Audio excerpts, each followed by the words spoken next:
Los demás van llegando. Yo voy dando la entrada a los que vayan llegando. Ya, ok. Bueno, entonces muchas gracias. Parto, Verónica, gracias a todos los que estaban ayer, los participantes, las participantes, y ayer cerramos una primera parte de nuestra reflexión conversando en términos generales sobre gestión de las pymes y la relación que tiene entonces con la nueva realidad, digamos, sindical y esta indicación, este compromiso del país y reafirmado por la OIT, ¿no es cierto?, de impulsar el diálogo social como elemento de profundización y mejora de la calidad de la democracia. Entonces, ese era el contexto general en el cual estábamos conversando y hablamos de ciertos elementos interesantes de gestión PYME, y hoy día nos corresponde entrar al tema de negociación y las implicancias que pudiera tener los nuevos cambios en el ordenamiento jurídico laboral para las pymes en particular, desde la perspectiva económica. Vamos entonces, me salto el, el índice aquí para no perder tiempo y partimos entonces al tiro con la temática, la primera temática de la mañana, que es negociación. Como yo les había indicado, la, nosotros vamos a centrarnos en el tema de la negociación colectiva, pero hay aspectos, digamos, de la negociación, de cualquier negociación, de todo proceso de negociación, que nos interesa relevar también porque va a ser bastante común, tal vez incluso más común para ustedes, iniciar procesos de negociación no con sindicatos, puesto que no tienen sindicatos podrían tenerlo en un tiempo más, cuando se proyecte la empresa, en fin. Pero no es el caso, digamos, hoy día. Sin embargo, sí tienen que tener, digamos, pleno conocimiento, porque el ámbito de relaciones laborales es un ámbito válido para cualquier empresa de cualquier tipo de tamaño, y porque la negociación es un proceso que desde la vida cotidiana uno lleva todo el rato. Uno, digamos, negocia con los hijos, con el cónyuge, con la cónyuge, con el jefe, en fin, con los proveedores, con los clientes. Bueno, entonces vamos al tema general, que sería los procesos de negociación. Así vamos a entrar a este tema. Correspondería, en primer lugar, tener una aproximación, digamos, a una definición de qué entendemos por negociación, y podríamos decirlo así, a pesar de que, como digo, todos negociamos todo el rato. Eh, una negociación consiste en una relación que se establece entre dos o más partes, ¿sí? O sea, para que haya una negociación, hay un ánimo, digamos, de las partes de vincularse y resolver algo. Se establece una relación, puede ser conflictiva o no conflictiva, más, qué sé yo, más fraterna más, o menos fraterna, colaborativa o no, pero se establece una relación. Sin relación no existe, por supuesto, ningún tipo de negociación. Tienen que haber dos o más partes, eh, respecto de un asunto determinado por las partes, o sea, identificado, claro. Por ejemplo, qué sé yo, pues usted está negociando con su proveedor sobre el precio de venta. Que se yo, no, pero yo te compro siempre, en fin. Y además, mira, he estado incrementando los volúmenes que te compro. Quiero que, digamos, me guardes el precio de la última vez, porque, qué sé yo. Entonces, la contraparte dirá, sí, pero es que mira, yo también mis costos y bla, bla, bla. Bueno, el asunto es un asunto de interés común, hay dos partes que establecen una relación. ¿Para qué? Con el propósito de acordar una solución o un curso de acción. Ese es, digamos, el objeto final de las partes negociadoras, es encontrar una solución. Si no, digamos, eh, entendieran que la negociación les puede permitir eso, rompen la negociación o simplemente no la emprenden. O sea, se emprende una negociación, en realidad, cuando hay voluntad de las partes para emprenderla. Por ejemplo, no sé si han estado, digamos, bien al tanto de la realidad internacional en el caso del conflicto de Ucrania con Rusia. eh, en los últimos días, el gobierno de Ucrania ha iniciado algunos contactos para negociar con Rusia, cosa que estaba muerta durante varios meses después de algunos intentos. Bueno, digo, ¿existirá alguna motivación de las partes, si es que se da esa negociación, si es que ven, digamos, alguna posibilidad de beneficio mutuo? ¿Sí?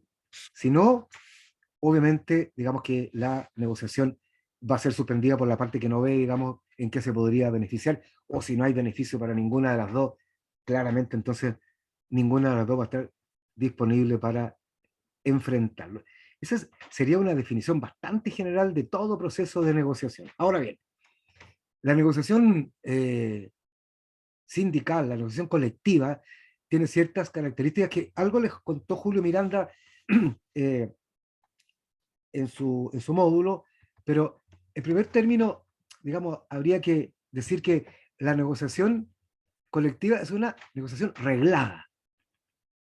No es cualquier cosa, no es que nos sentamos, digamos, mire, sabe que tenemos un pliego para que queremos más sueldo, y a ver, les contesto en 6 meses más. No, la negociación está regulada, digamos, de forma bastante detallada, quiénes son las partes, cuáles son los plazos, las materias, si no hay acuerdo, si hay acuerdo, la mediación, etc. Entonces, cuando se entra al proceso de negociación, se entra, digamos, como quien dice, a una cancha de juego, donde hay reglas del juego, donde hay árbitros, etcétera, etcétera. Por supuesto, esto está, digamos, establecida claramente en la ley, no lo vamos a revisar, pero el tema general es: la negociación puede ser hecha por un sindicato o un grupo negociador. ¿Sí? Vamos a recordar, Julio se los mencionó, hay distintos requerimientos para la formación de un sindicato o de un grupo de negociación dependiendo de las características de la empresa. Por ejemplo, digamos, para las pymes hay una norma que no es la misma, digamos, respecto de las empresas más grandes, sobre el número mínimo de gente que puede, digamos, constituir un sindicato, etc.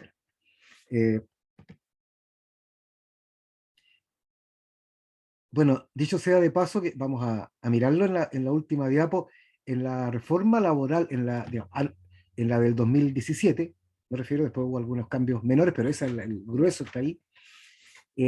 Se intentó en el proyecto de ley terminar con los grupos negociadores, ¿sí? Eh, y otorgar la titularidad sindical, digamos, a el sindicato. O sea, que el sindicato sea el único que puede representar los intereses colectivos, no un grupo negociador.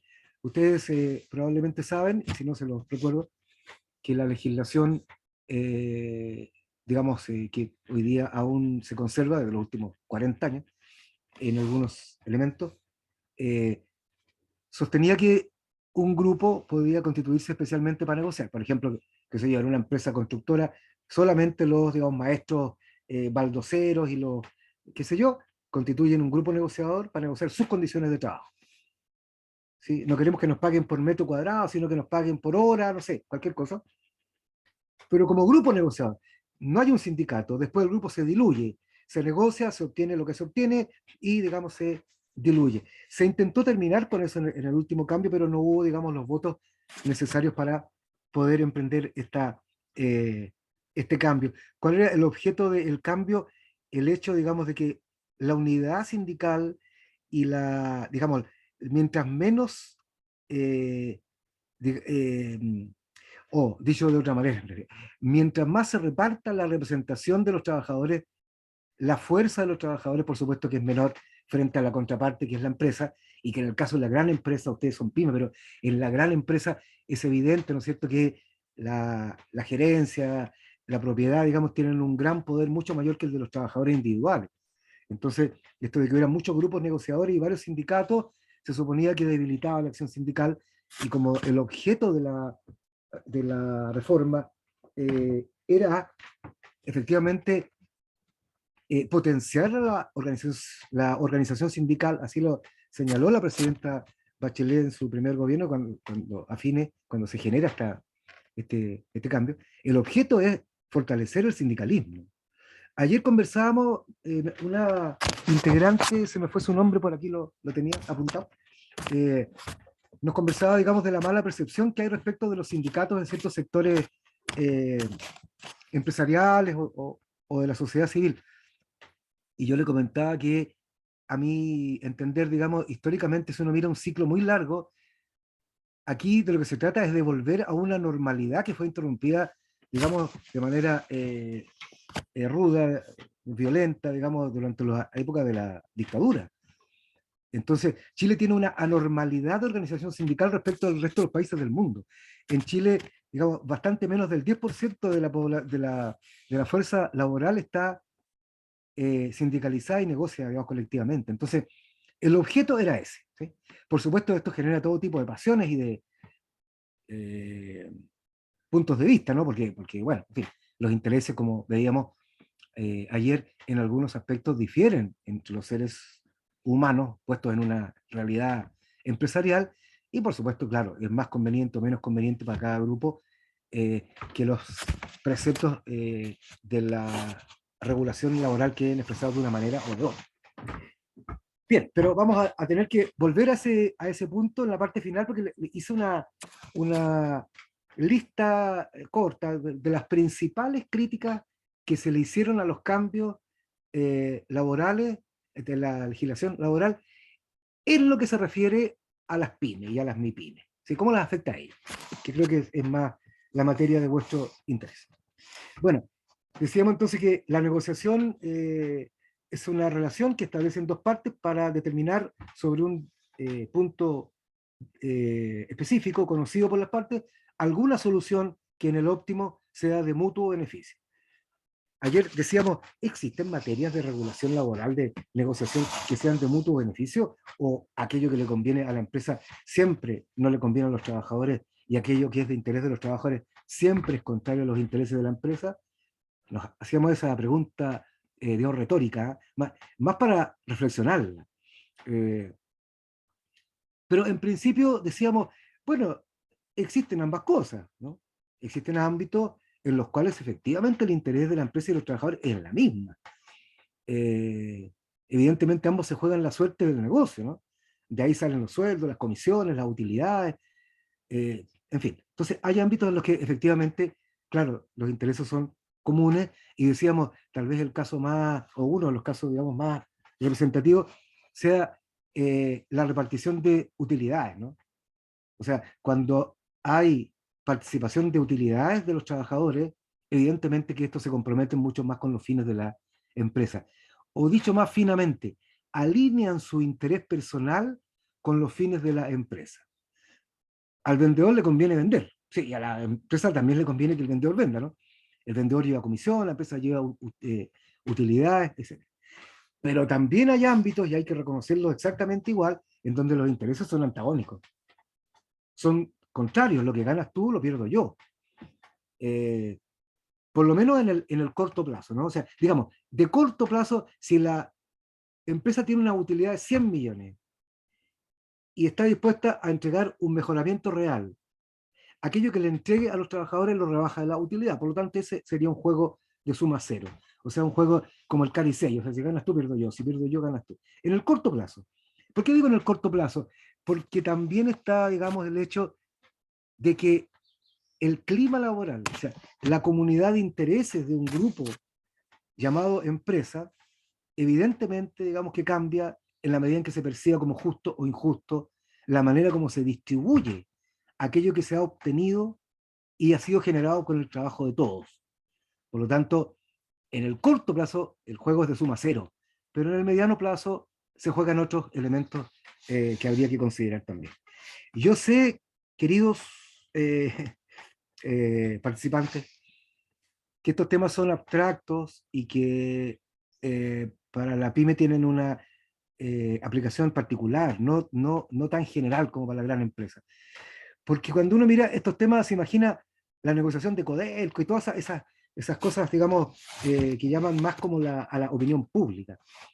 Pero los procesos de negociación pueden ser, como digo, también, no como esto digamos que está más reglado, sino como el concepto de aquello que debemos descubrir en común con alguien para poder ganar ambos. Me refiero a los clientes, a los trabajadores, me refiero, digamos, a los proveedores. Siempre se hace tipo de negociación en que, o sea, digamos, es posible, por lo menos teóricamente, que dada cierta actitud de las partes, ambos salgan ganando. Y ayer decíamos cuál es la condición para que ambos salgan ganando. Económicamente, por lo menos, digamos, si llevamos todo solamente a su dimensión económica, eh, hay una posibilidad de ganancia mutua cuando el techo de una de las partes, la que tiene que conceder, no es, digamos, tan bajo como para ser más bajo que el piso de la parte que está peticionando, que está haciendo la petición. Cuando pasa, digamos, lo contrario, hay un rango en el cual ambos se pueden beneficiar. En economía, yo soy, entre otras cosas, hago clases de microeconomía, y a mis alumnos, cuando les comento, digamos, respecto de la negociación entre un comprador y un vendedor en un caso muy sencillo, les explico que hay un concepto que se llama el excedente del consumidor y el excedente del productor. No son temas tan complejos. Yo lo digo así, ¿eh? Una persona llega a una feria artesanal. Ustedes muchos venden en ferias y ve algo que le interesa. Digamos, por ejemplo, un frasquito no, o un anillo artesanal. Lo mira y dice, bueno, yo estaría dispuesto a, a pagar por esto porque mañana es mi digamos, aniversario con mi novia, que sé, estaría dispuesto a pagar hasta 15 lucas porque está re lindo, le va a encantar, etcétera. Entonces, estoy dispuesto a pagar hasta 15.000 pesos. Los tengo en el bolsillo. Entonces voy y le pregunto al vendedor, mire, este anillo, ¿cuánto vale? ¿Sí? Haciendo como que no me interesa mucho, que es una técnica para negociar también. Y el vendedor piensa para sí mismo, yo yo estoy dispuesto a alargarlo en 8 lucas, ¿ya? Pero estoy pidiendo 10, ¿eh? El precio, digamos, de que se hizo en 10 lucas. Pero yo estaría dispuesto a soltarlo en 8, dice él, piensa. Bueno, ese es el ejemplo clásico. Pues. El comprador está dispuesto a pagar mucho más de lo mínimo que está dispuesto a aceptar el vendedor. Por ejemplo, en este caso, entre un cliente y un... Entonces, la pregunta es, aquí los dos se van a beneficiar. ¿Sí? Porque imaginémonos que el precio final sean 13.000 pesos. ¿Cómo quedan los dos? Bueno, el comprador dice, yo estaba dispuesto a pagar 15, por lo tanto, estoy muy feliz, pagué solo 12. Y el vendedor dice, yo estaba dispuesto a soltarlo en 8. Y me dieron 12, por lo tanto, estoy obteniendo un excedente. No sé si se fijan, más allá del caso que es medio, eh, es un poquito de opedecho, pero orienta muy bien, ilustra muy bien esto que les quiero decir. Existen espacios de negociación en que ambas partes pueden beneficiarse mutuamente. Y lo interesante de un proceso de negociación, sobre todo reglada como esta, es que las partes deben explicitar lo que quieren y la contraparte debe responder fundadamente. Cuando hay una negociación colectiva, se presenta un proyecto de contrato colectivo, que tiene una forma jurídica de contrato colectivo. La empresa lo recibe y dice, ah, chuta, aquí me están pidiendo todo esto, y responde fundadamente, o sea, dice por qué sí o por qué no. Entonces eso le da transparencia al proceso. Se tiende, ¿no es cierto?, a la mayor asertividad. Y esa es una entonces de las gracias que tiene los procesos de negociación colectiva. Y como, bueno, este último punto, acá acaba de aparecer esa flechita, si miran la presentación, donde dice, claro, todo esto está explicitado en un contrato. Se le llama convenio colectivo también, si es que es el caso de un grupo negociador, pero un contrato colectivo. Bueno, esa es la idea genérica de la negociación y ahora entonces nos podemos introducir en los aspectos más de detalle de la negociación. No sé si sobre el concepto general alguien quiere compartir alguna inquietud o preguntar. Adelante, ofrezco la palabra, voy por un vaso de agua.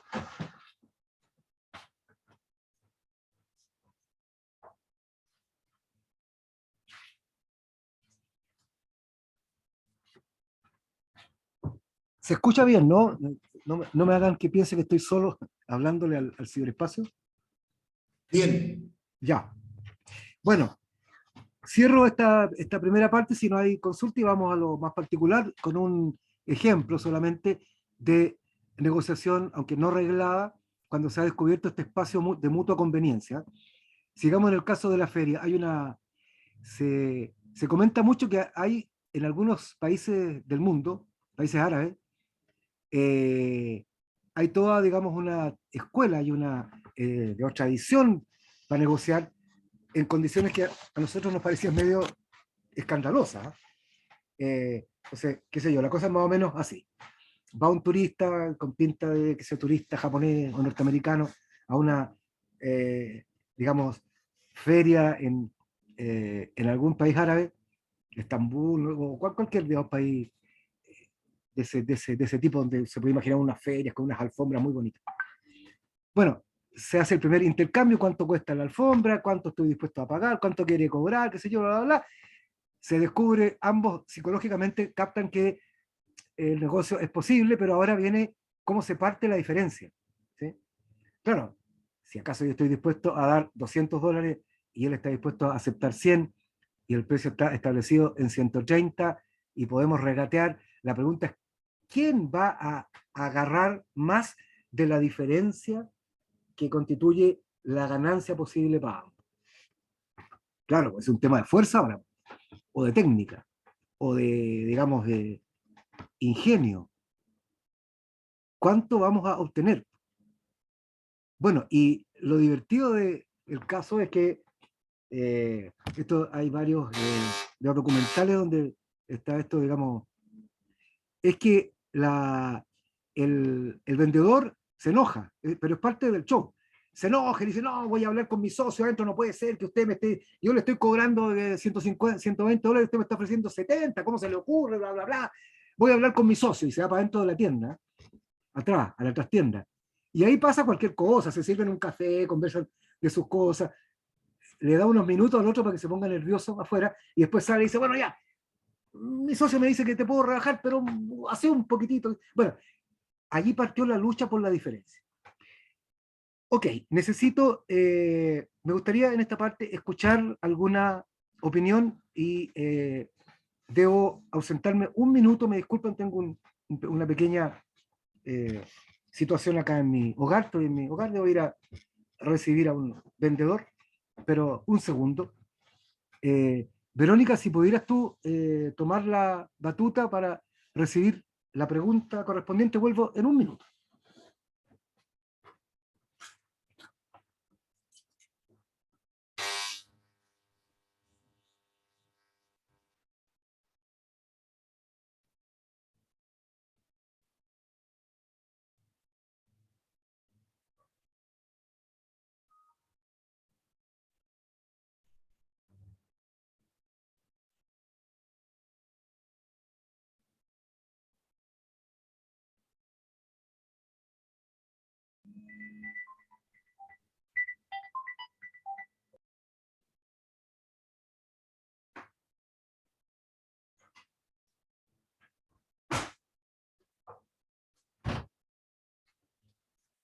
Bien, no sé si alguien se introdujo. Verónica, ¿estás allí? No, no hubo nadie dijo nada. Ya, discúlpenme por favor No, por el no se chascarro, te pero escucha, Jorge. justo tuve que No se atender escucha, una cosa. Jorge. ¿Perdón? No se escucha nada, Jorge.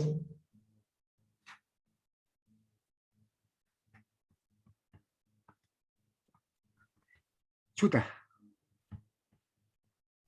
Yo No sé escucho si será que yo perfecto. lo escucho o no. Profesor, A lo ver. escuchamos ¿Se, bien. se Sí, escucha ¿Se bien? escucha bien? está bien. ¿Se escucha No bien? comprendo. Está bien. Algunos dicen Perdón. escucharme y otros no. ¿Cómo es eso? Lo que pasa es que la señora Verónica no se escuchó, pero usted sí se escucha bastante bien. Ya, creí entender, Lautaro, que tú decías que no se escucha nada. ¿Ahora me escuchas?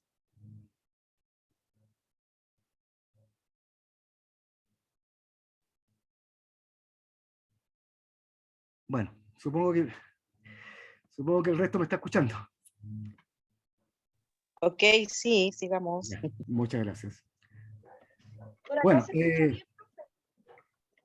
sí, ahora sí, muchas gracias por... bueno, sigamos entonces.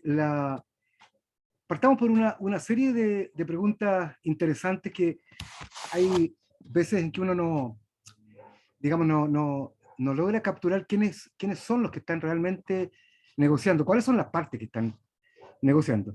Hay, por supuesto, situaciones en las que son muy claras. El comprador y el vendedor en la feria está claro quiénes son los que negocian, pero en la negociación colectiva hay una particularidad interesante, que es que, digamos, hay una comisión por parte de la empresa y una comisión por parte de los trabajadores.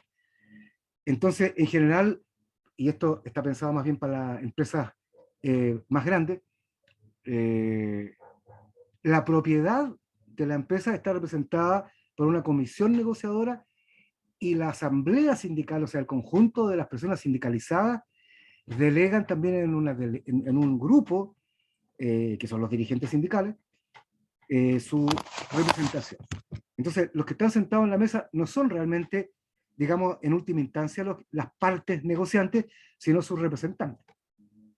Esa es una regularidad importante. Bueno, ¿qué materias pueden ser negociadas en la negociación colectiva? Aquí hubo un cambio sustantivo en el año 2017, en términos de que antes se estimaba que solamente eran materias de negociación aquellas atingentes a los intereses económicos directos, digamos, de las partes. Mientras que en la reforma se introdujo, digamos, se quedó algo así como especialmente las materias en orden, digamos, a remuneraciones y otros beneficios, y otras que acuerden las partes, y otras que, en fin.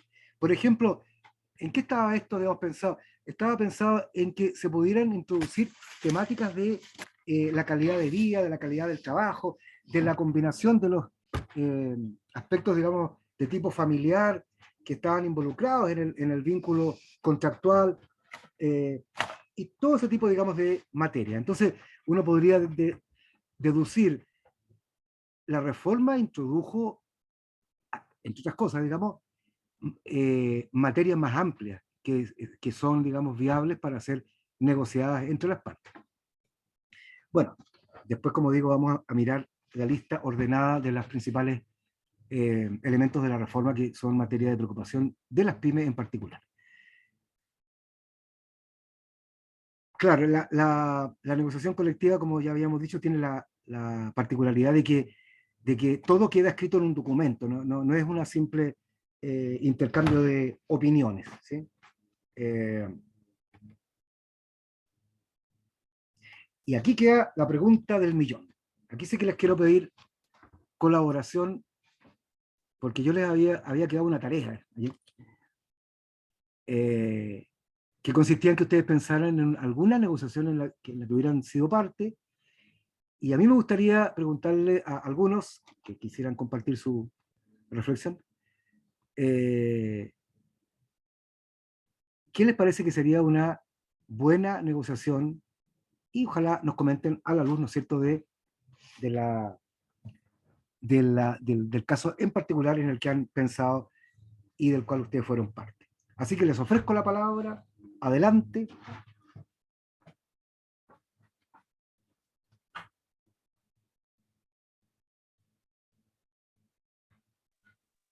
Hola, mi nombre es Claudia.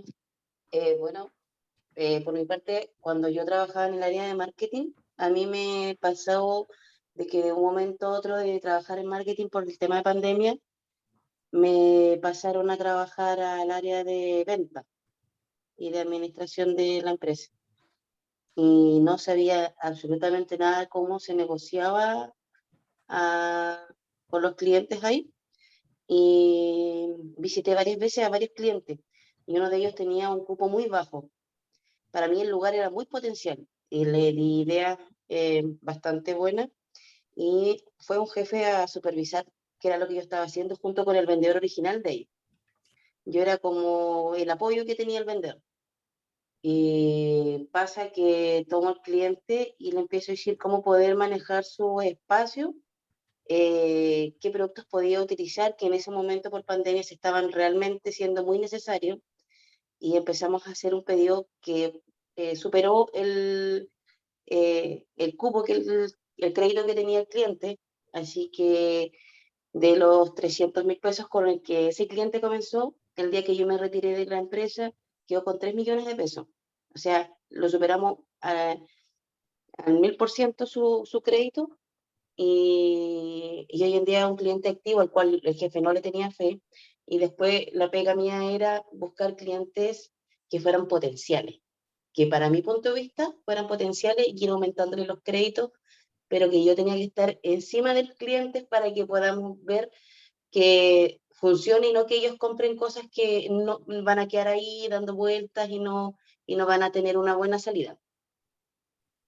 Y eso también a mí me sirvió bastante para mi trabajo de hoy en día, que veo también el tema de la necesidad de las personas en el área de economía, como dijeron ayer, de que hay gente que prefiere productos más económicos. Entonces yo ocupo mucha calidad, pero también ocupo productos que no son, o sea, que no son de un gran tamaño y que están al alcance de cualquier persona. Y eso me ha ayudado bastante en mi trabajo y poder llegar a lo que el cliente también quiere, porque a veces los clientes tienen una idea y nosotros tenemos otra. Entonces, llegar a un buen consenso es bastante favorable porque también hace una muy buena relación con un cliente. Y estar siempre preocupado, que el cliente también se note que hay una preocupación y no simplemente que es un número más en una empresa. Claro. Y eso.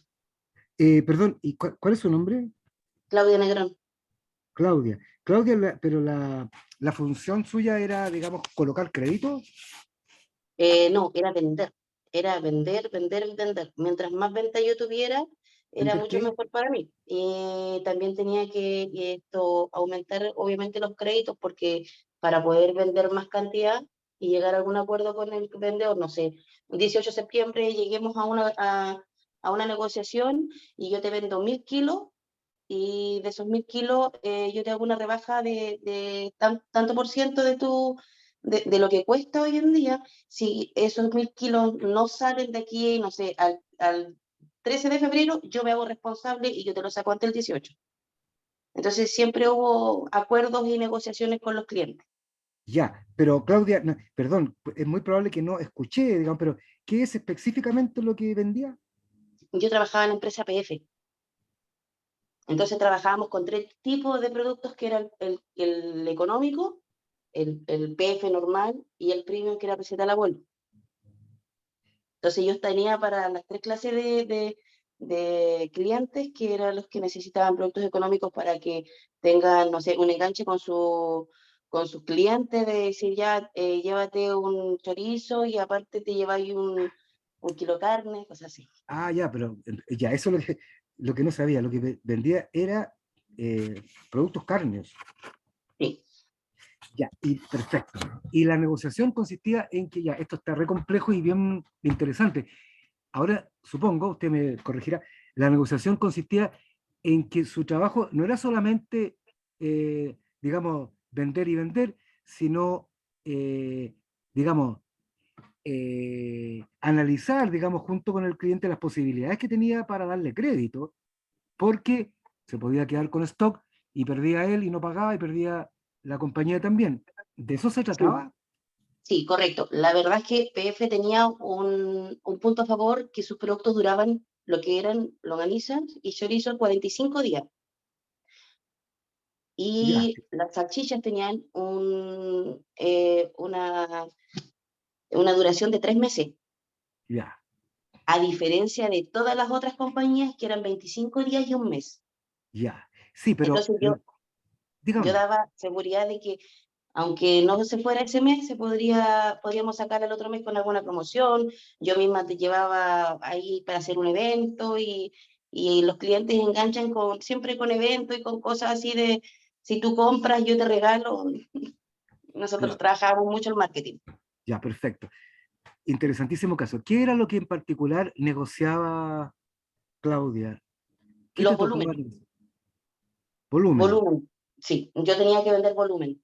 La Ya, idea pero era los llegar a la volúmenes, mayor cantidad de volumen. ya, pero tú negociabas esos volúmenes. Es decir, no era un caso como, no, mire, tráigame para mañana 20 barras de chocolate. No, No, sino no, que yo tenían decía, que entrar en una conversación, digamos, de la racionalidad, de la pertinencia del pedido. exactamente. O también hubo un momento en que yo tenía que cambiar a todos los clientes de PF a receta del abuelo. O sea, si él ¿Ya? compraba un jamón de PF, yo tenía que hacer que ese cliente se cambiara por uno de receta del abuelo, grado 1, que era premium, y en un negocio local de cualquier barrio. Y me tocó visitar, no sé, creo que eran como casi 1300 clientes, porque revisé toda la ruta. Ya, perfecto. Coquimbo, La Serena, la tercera y cuarta región completa. Ya, perfecto. Claudia, una última pregunta. ¿Cómo, digamos, qué era en ese caso en particular que nos relata una negociación exitosa desde el punto de vista de la empresa? Si usted volvía a la empresa y decía, me fue muy bien con esto porque logré Porque ¿qué sería una negociación exitosa en ese caso particular? de que el cliente de haber comprado y haber querido comprarle a la competencia y solamente adquirir a la competencia, tener todas las vitrinas solamente para mí. Y haber sacado a la competencia, porque la competencia era para nosotros un punto fijo que teníamos que sacar de mercado de los lugares más específicos, que eran los lugares más centrales, donde hay más convocatoria de clientes, y idealmente tener la mayor cara para nosotros era bastante importante. Mientras más productos nosotros vendiéramos, porque la gama era muy alta, era de muchos productos, son miles de productos que tiene PF, teníamos que tenerlos ojalá todos ahí, incluyendo las comidas preparadas. Ya, un indicador de éxito entonces es que diga, mira, al negocio tanto, ya no le compra, digamos, a la competencia, sino que ahora tiene solo nuestro producto. ¿Ah? Exactamente, sí. Ya, perfecto. Buen ejemplo, muchas gracias, Claudia. ¿Hay alguien más que quiera compartir su experiencia?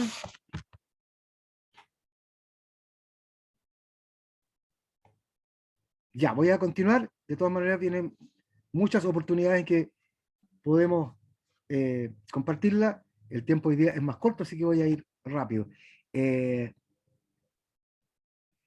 Bueno, por supuesto, el caso, digamos, de la comparación entre lo que hace Claudia y un sindicato y una empresa, o sea, hay grandes diferencias, pero por supuesto, una de ellas es que la negociación de Claudia no es reglada, pues ella, digamos, va donde cada cliente trata de obtener una foto, por así decirlo, del cliente, cómo le va, cuánto puede comprar, qué tanto le compra a la competencia, etcétera, etcétera.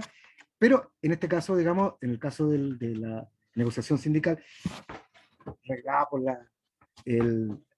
la negociación colectiva, el tema, digamos, es el mercado del trabajo. Lo que estamos, digamos, conversando es respecto a las condiciones de trabajo.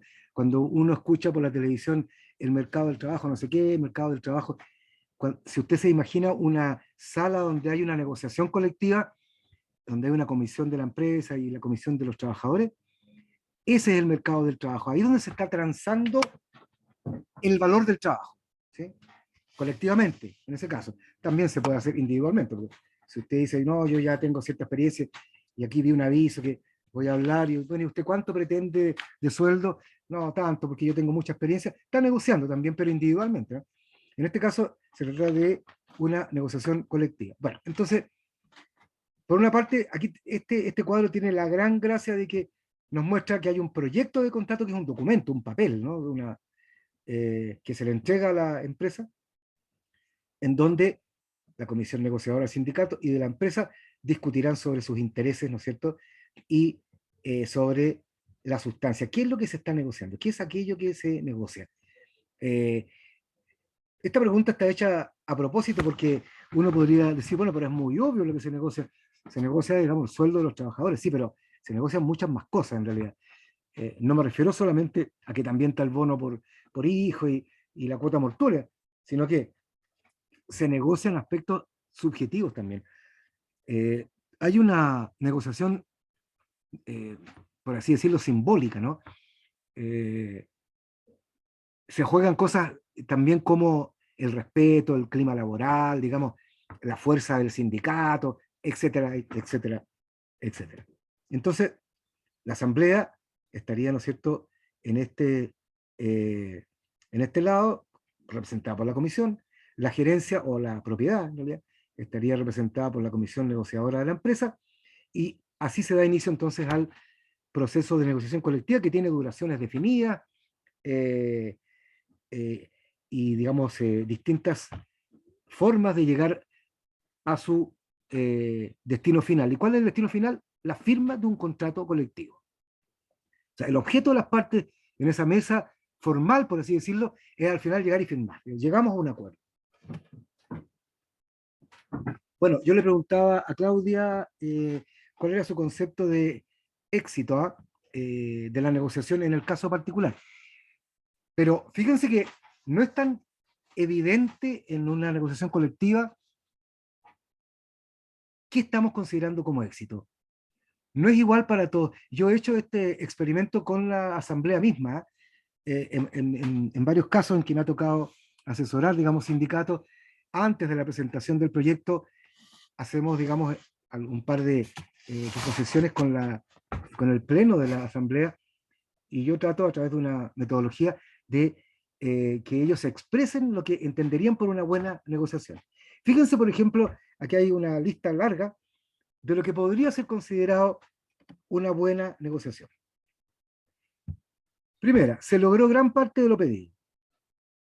Claro, tiene un cierto sentido eso, o sea, tiene mucho sentido. Mire, fuimos, colocamos en el proyecto de contrato colectivo, queremos un 20% del sueldo base y logramos el 18%. Es un éxito. ¿Sí? Se logró una parte sustantiva de lo que habíamos pedido. Esa sería una indicación de éxito. Sí. Pero no es la única, y ni siquiera podríamos decir que por sí sola sea realmente muestra de éxito, porque hay más cosas que se están jugando, como habíamos dicho. Bueno, segundo, se ganó más que en la negociación anterior. Claro, yo he visto muchos sindicatos que dicen, bueno, al final lo que fue a sueldo base fue re poco, fueron 3%, qué sé yo, y a mí me significan 30 lucas esa cuestión. Pero se ganó más que la vez pasada. Y la vez pasada dieron el 1. Mire, por lo menos vamos mejorando. Sí, es otra manera entonces de considerar, digamos, de conseguir el éxito. Tercero, se ganó más que en negociaciones a nivel nacional o sectorial. Bueno, esto es interesante porque existen, digamos, situaciones en la economía macro, digamos, como varios ayer, digamos, mencionaron, dijeron, bueno, una de las amenazas para mi negocio es el entorno macroeconómico. Claro, acá, digamos, si miramos el entorno macroeconómico, cómo está la economía, cómo está el país, digamos, podríamos suponer o asumir que es un éxito si logramos más que lo que se está logrando en promedio, porque como la cosa está tan mala, bueno, entonces ya ganar más que lo que ganaron en promedio otros parece ser un buen indicador de éxito.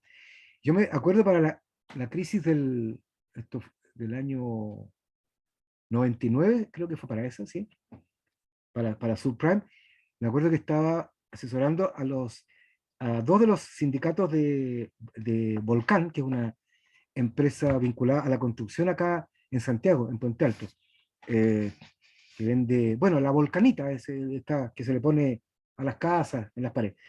Bueno, y para la crisis, digamos, los trabajadores, la asamblea, vieron que estaba tan duro, digamos, y que la construcción estaba tan mal, que decidieron pedir un 1% a sueldo base. 1%. Lo cual es muy raro porque bueno, es muy poco. Y en segundo lugar, digamos, era casi un juego de todo o nada. O se logra el 1 o nada. Digamos. Claro, pero ¿cuál era la idea del sindicato? Mire, cualquier incremento que logremos es bueno, porque en general lo que está pasando es que hay una pérdida de los beneficios de los trabajadores porque, digamos, la situación está muy dura. Entonces digo, claro, hay distintas maneras, ¿no es cierto? Y en distintos contextos y para distintas personas es diferente la consideración de qué es una buena negociación. La asamblea quedó satisfecha. Bueno, ese es otro indicador, ¿no? Ese es un indicador, por así decirlo, clientelístico de la dirigencia sindical. La asamblea, si la asamblea los aplaude, bueno, ya eso es muy importante. Bien. 5. Se reforzó la confianza entre los trabajadores y su organización sindical. Claro. Puede ser, ¿no es cierto?, que se estime como un éxito el afianzamiento, el fortalecimiento de la propia organización como instrumento para en el más largo plazo mejorar las condiciones de vida, etcétera, etcétera. 6. Mejoró el clima. Claro, este es un ejemplo típico, ¿no es cierto?, de estas dimensiones en las que hemos dicho que es posible que ambas partes ganen. O sea, quedar con un mejor clima laboral, tomando en cuenta que eso, digamos, afecta a la vida cotidiana, a los trabajadores, y que es una lata llegar a un ambiente tóxico de trabajo, y aquí además quedamos todos bien y de amigos, por supuesto. Y además es un indicador de éxito mutuo, ¿no? Porque como habíamos dicho, hay ámbitos en los cuales es posible que haya, digamos, ganancia de ambas partes. Es más, en general, los procesos de negociación, no solo los de en el ámbito, digamos, sindical, se generan porque ambas partes creen que ganan, porque si no, ¿para quién negociar? Digamos? Eh, en una venta, por ejemplo, en la feria, de un saco de papas, se supone que el que lo vendió porque considera ganancioso haberlo vendido en ese precio. Y el que lo compró igualmente. Bueno, en fin. 7. La empresa también quedó conforme. Esto está visto desde la perspectiva del sindicato. ¿Ah? O sea, también en algunos casos contestaron los trabajadores que les parecía importante, aunque estaba bastante más abajo en su lista de éxitos, que la empresa quedara conforme, porque, claro, no quieren quedar como una contraparte, digamos, que está, digamos, resentida, que va a buscar la forma, digamos, de resarcir algo que consideró injusto. Por eso es que hay a veces, digamos, reacciones como de echar a los dirigentes. Por eso está el fuero sindical, que impide justamente esto, ¿no? Bueno, en fin. 8. Se mejoraron las relaciones con la empresa. Va en la misma línea, ¿no? Resulta interesante para todos, ¿no es cierto?, que, bueno, que queden las relaciones, digamos, laborales fortalecidas, mejoradas.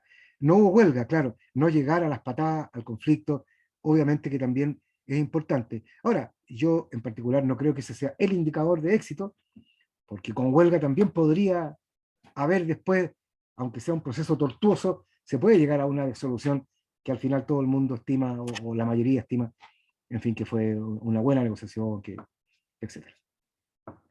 No hubo acciones o actitudes agresivas. Claro, eso es una norma como general, es decir, sí, en ningún proceso de negociación es deseable llegar, digamos, a actos, bueno, que no contribuyen a la buena relación.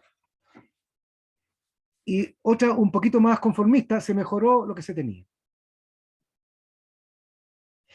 Dicho sea de paso, les adelanto, en la reforma laboral, en los nuevos cambios, uno de los que se introdujo, que es interesantísimo, es lo que se le llamó posteriormente el piso, lo cual consiste, digamos, en que toda respuesta de la empresa debe considerar algún nivel de mejora respecto a lo que se tenía antes. O sea, partimos de un piso. No vamos a negociar para perder, vamos a negociar para mejorar lo que sea posible. Si la cosa está muy mala, bueno, no se podrá, o se podrá mínimamente, pero no podemos llegar a la negociación para perder.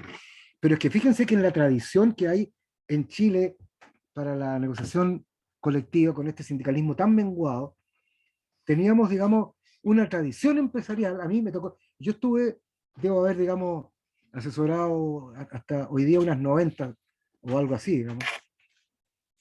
Sí, 90 casos de negociación colectiva. Y yo diría que en todos la empresa contestaba para abajo. O sea, contestaba quitándole cosas a los trabajadores. Pedimos un 20, no, nosotros solamente vamos a mantener el valor del sueldo base a su valor nominal, ni siquiera el IPC. No es que la empresa realmente quisiera, vamos a joder a todos los trabajadores y les vamos a quitar todo lo que tienen. No, sino que la legislación laboral era tal que en realidad, como hay un rango de negociación, lo que piden los trabajadores, lo que está dispuesto a dar la empresa, que como dicen los empresarios, para que la zanahoria no se corte muy arriba, la zanahoria es el espacio de negociación, se corta más abajo, digamos, o más arriba, más conveniente para los trabajadores, para la empresa. Para que no se corte tan arriba, contestamos para abajo. Entonces usted me dice, quiero más 20, yo le digo, le doy menos 10, entonces vamos a estar transando como en más 1. Es una técnica, digamos, negociadora, perversa. obviamente, digamos, resulta incluso poco digno llegar a una mesa de negociación para ir a negociar cuál es la pérdida que voy a ir a tener que presentarle a la Asamblea a mis representados. Claro, tenía bien poca lógica. Pero es que la lógica estaba dada por la filosofía que había detrás del plan laboral, bueno, que era muy contrario a los intereses de los trabajadores, como se ha reconocido por nuestro propio Parlamento al aprobar todas estas digo, reformas correctivas de una situación jurídica, digamos, muy contraria a los intereses de los trabajadores. Pero falta, como alguien dijo ayer por ahí, una cultura negociadora, porque, claro, si entendemos que los sindicatos son, en fin, un problema, que los empresarios son explotadores, que los procesos de negociación siempre van al conflicto, bueno, claro, si tenemos esa actitud de entrar, no vamos a lograr ser un país desarrollado, ¿no es cierto?, como aquellos en que la democracia, digamos, lleva a legitimar la acción de los sindicatos, a entender y considerar, digamos, el rol de la empresa, a valorar digamos, el diálogo social. En Chile, digamos, lo que tenemos es una realidad bastante más tosca, bastante más bruta, me parece a mí. Bueno, en mi experiencia por lo menos, pues, no tienen por qué compartir mi punto de vista, pero proviene de haber presenciado muchos procesos de negociación y la relación entre las partes es bastante cavernaria en Chile comparada con otros países, me parece. Ya, cierro también esta segundo, no es el final, pero... ay, ¿qué pasa? Pero cierro esta pequeña parte, todavía falta, si no sé por qué llegué al final de un zapatazo. Bien, no sé, cierro paréntesis, comentarios.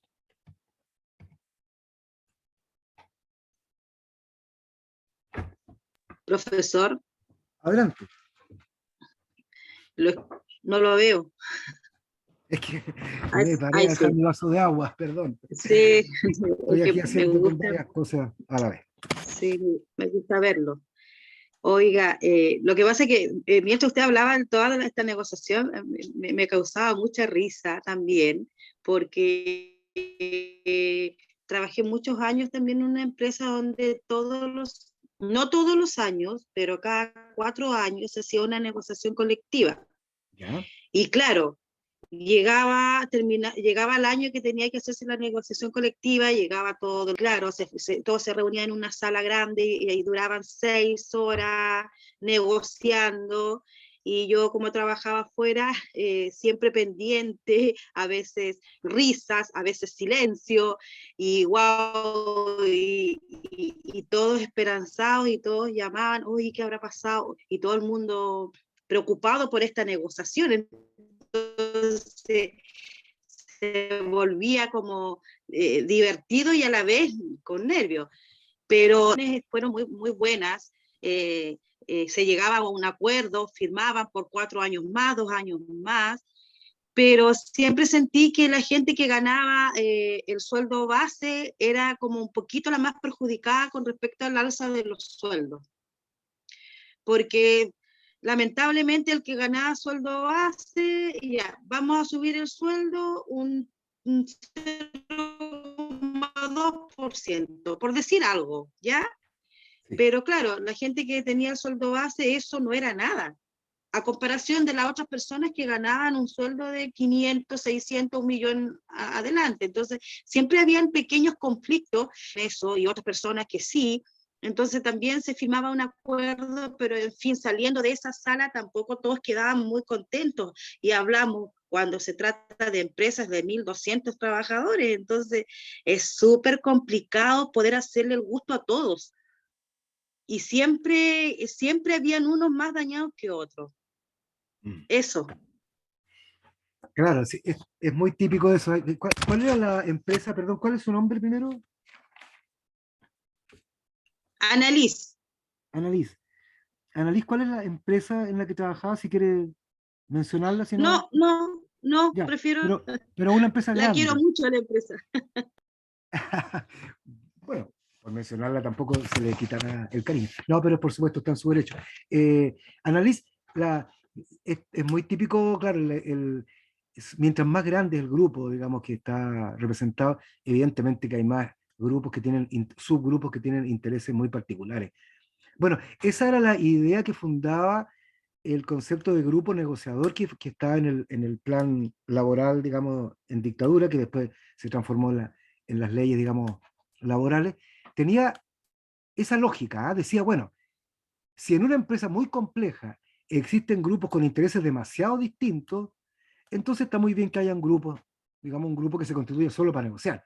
Se pensaba, por ejemplo, en cosas tales como, bueno, en esta empresa, en fin, la mayoría son, digamos, trabajadores que están afuera, en terreno, con las camionetas, no sé qué, pero hay un grupo de ingenieros, y los ingenieros son, no sé, son 20 nomás.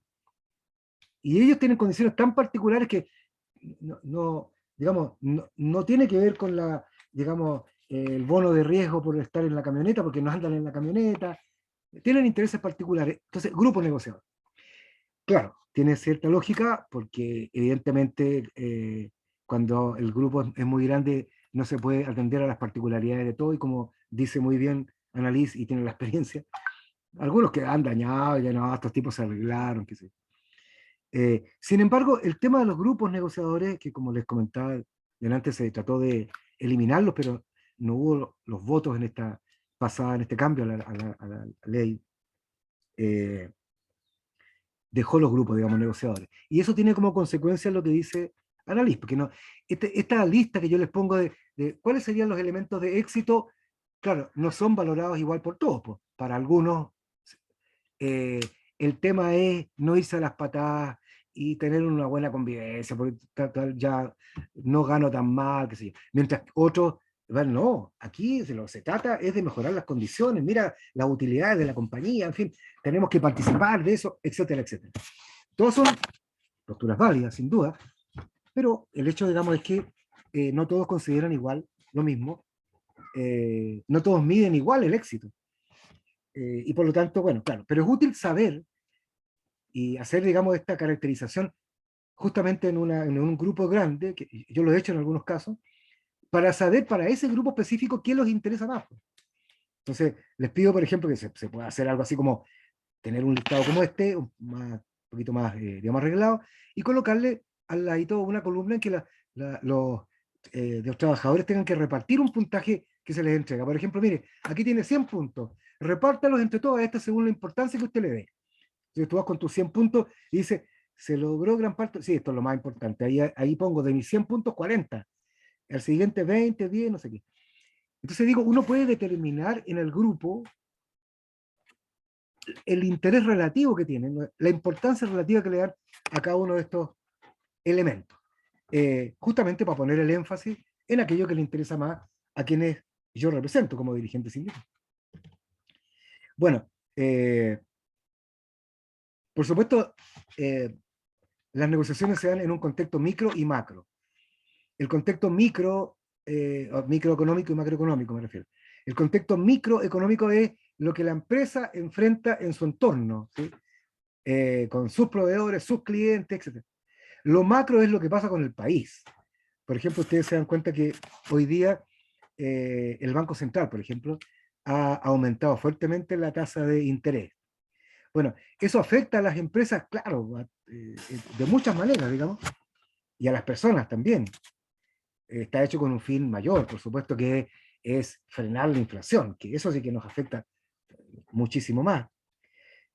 Pero eso está en el entorno macro, digo, ¿no? O sea, no son variables que la empresa pueda controlar, pero tiene que tomar en cuenta. Por ejemplo, como les decía yo, para la crisis subprime, la empresa El Volcán no estaba dispuesta, digamos, a otorgar nada, quería rebajar todo, porque sabía que se le venía muy duro, que iban a venir, digamos, un par de años de pérdida.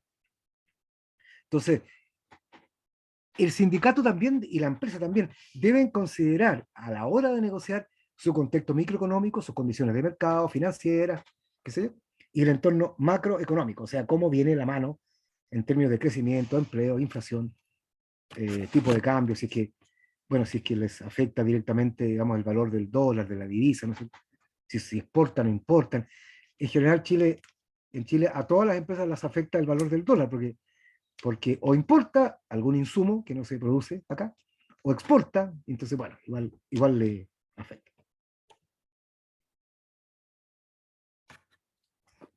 Bueno, en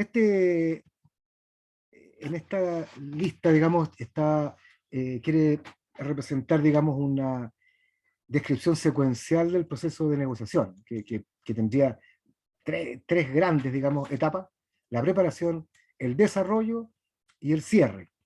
Y por supuesto después una evaluación. Siempre me ha tocado también después reunirme con los dirigentes y con la asamblea para evaluar cómo nos fue, justamente a la luz de estos elementos que yo les comento. En la etapa de preparación hay una fase importante que es recopilar la información. Les comento también que en la última reforma laboral se amplió la obligación de la empresa de entregar información relevante para la negociación. Yo me acuerdo que hace muchos años las empresas alegaban por esto de la información porque decían que la información era muy sensible para la empresa, que no podían entregar mucha porque no tenían, digamos, para qué correr el riesgo de que la competencia pudiera, digamos, copiarle sus procesos productivos o algo por el estilo, ¿no? Sin embargo, ¿cuál es la razón de que haya obligación de entregarle a los trabajadores información de la empresa? Es que el proceso sea serio y tecnificado, porque si los trabajadores no tienen idea de si la empresa tiene utilidades o no, bueno, simplemente, digamos, van a basar su petición en las ganas de los trabajadores nomás, pero no en la realidad de la empresa, o del mercado, o del país. Entonces tiene ese sentido. El segundo paso es calificar y delimitar la petición, observando la fuerza relativa y las limitaciones existentes. O sea, tomar lo que salió de la asamblea, se hace una reunión donde, bueno, ¿qué queremos? Ahí van los trabajadores, algunos van con sus parejas, en fin, para conversar sobre qué es más importante.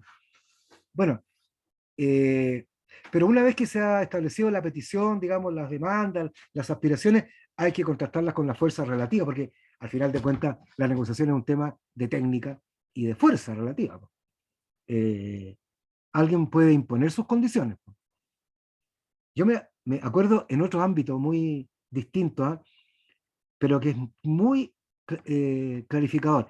Yo tenía una colega que estuve un tiempo, digamos, trabajando en temas de agricultura, y mi colega le tocó, digamos, asesorarle a la comisión negociadora en el Tratado de Libre Comercio con Estados Unidos, en el ámbito agrícola. Había miles de, digamos, reuniones, etc., y ella le tocó participar. Y el representante de Estados Unidos, cuando llegaron a la mesa, bueno, comisión por ambos lados, qué sé yo, el representante de Chile de la Cancillería dice, bueno, a nosotros nos interesaría estudiar este y este y este punto y resolver este y este y este.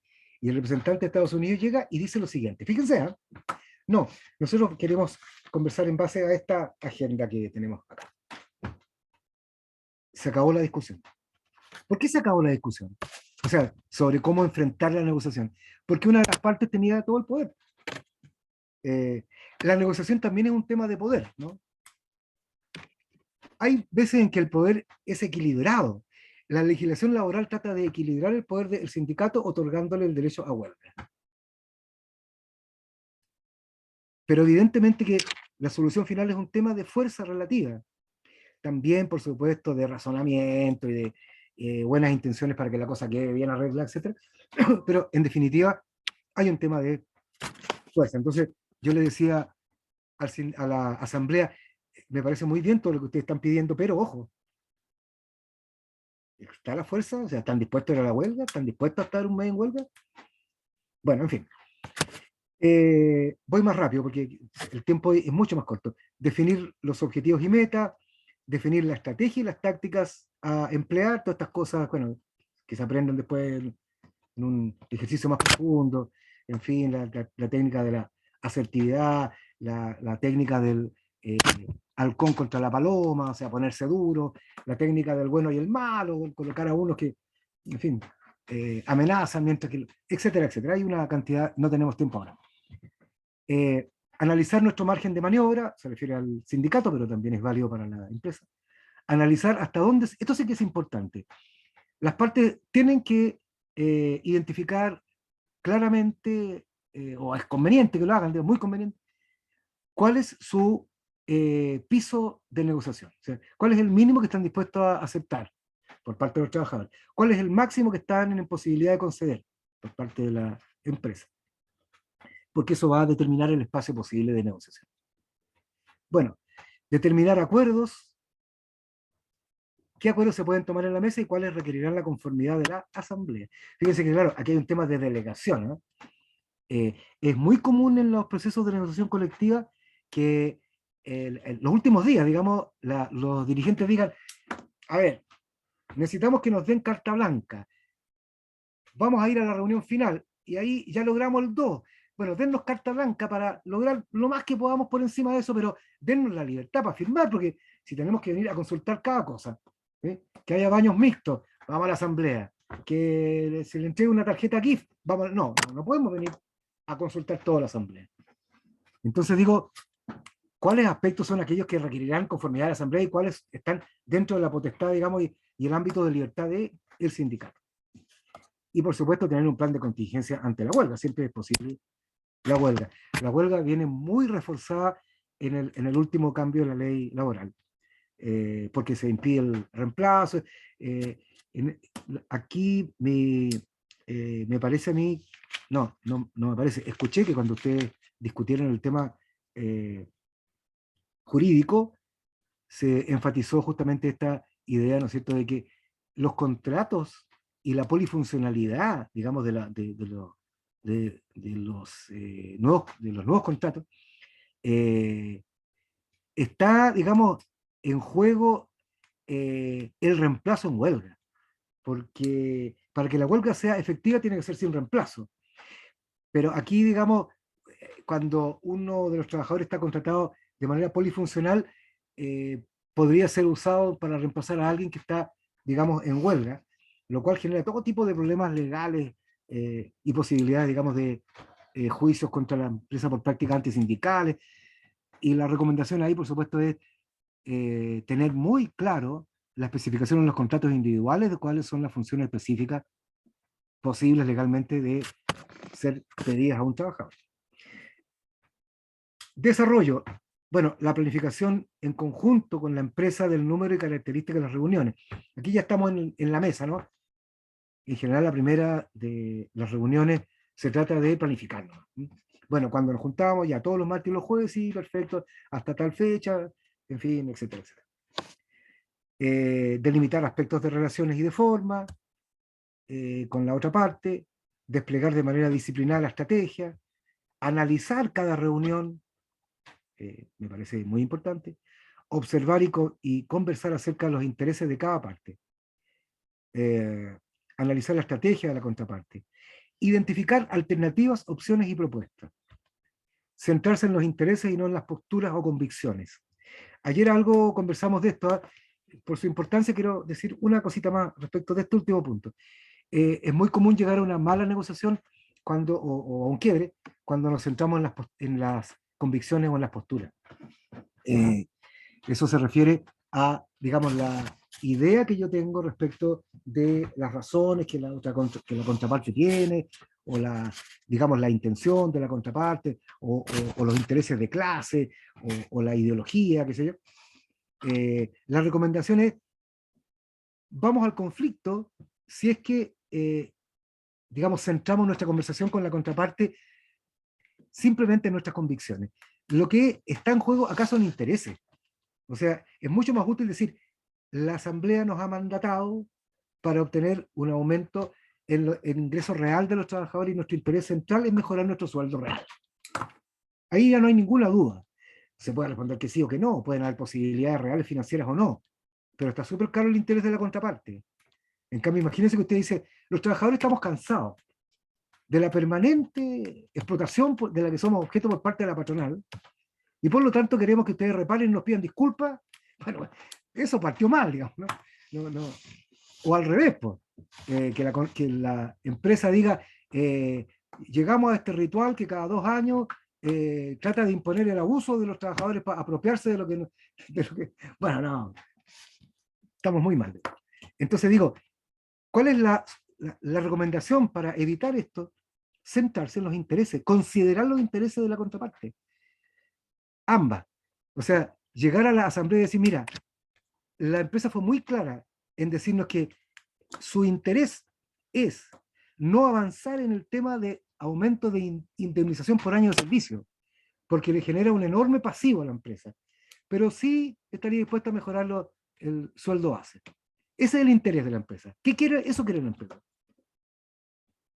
Que es distinto a llegar a decir la empresa se hizo, una trenza con suposiciones, insultos a los dirigentes, a los trabajadores.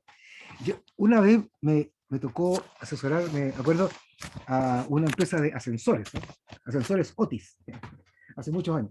Y me acuerdo que el gerente de personal, creo, o sea, no era el dueño, una gerencia, un empleado, ¿verdad? Pero de confianza, se permitió decir en la mesa, digamos, de reunión con todos los dirigentes, los dos sindicatos, los asesores, todo, que la petición de los trabajadores era irracional y que en realidad no le extrañaba, porque como decía Platón, algo así dijo, cuando los seres humanos se juntan en grandes cantidades tienden a la imbecilidad. Bueno, obviamente el presidente del sindicato dijo, señor, nos vamos a levantar esta mesa y no queremos como contraparte a este caballero que nos ha ofendido. Y tuvimos que irnos todos. Porque bueno, y a la siguiente, digamos, reunión la empresa se dio la obligación de cambiarlo. Porque los dirigentes que tenían bastante poder dijeron que ellos no se sentaban con alguien que los ofendía.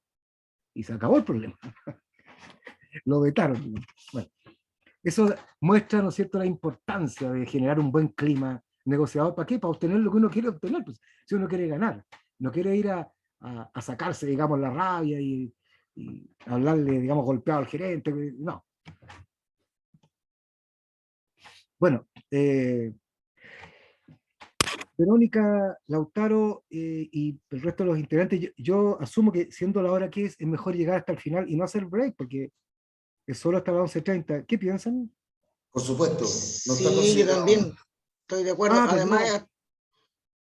Además, te comunico que hasta las 11, no 11:30. pero si todo el mundo está... Yo Por había favor, apuntado hasta acá, las 11, pues.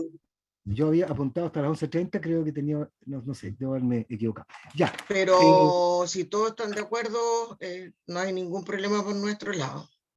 De acuerdo. Bueno, vamos, lo hacemos lo más rápido para respetar los tiempos también de cada quien. Yo no Perdón, tengo problema, necesito, pero necesito que al final, antes de que se retiren todos, me den unos minutillos para explicarles algo administrativo, por favor. ya. Vamos entonces. Ya, Bueno, vamos. acá es un esquema de la información necesaria para negociar.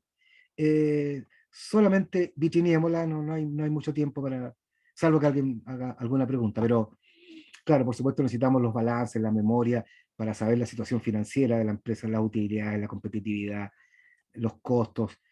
Para que la petición sea razonable, tenemos que saber cuánto es aquello a lo que la empresa está en posibilidades, digamos, de otorgar, pero también la evolución de los salarios a nivel nacional, porque, claro, una empresa no puede decir, mire, pues, esta negociación ni la pasada ni la antepasada hemos otorgado nada, porque resulta que no tenemos cómo. Sí, pero es que resulta que nuestros sueldos ya se quedaron atrasados respecto del mercado. O sea, entonces tiene que, digamos, pagar precios de mercado, ¿no? Si no, estamos subsidiando a la empresa, desmejorando nuestra calidad de vida. No tiene sentido.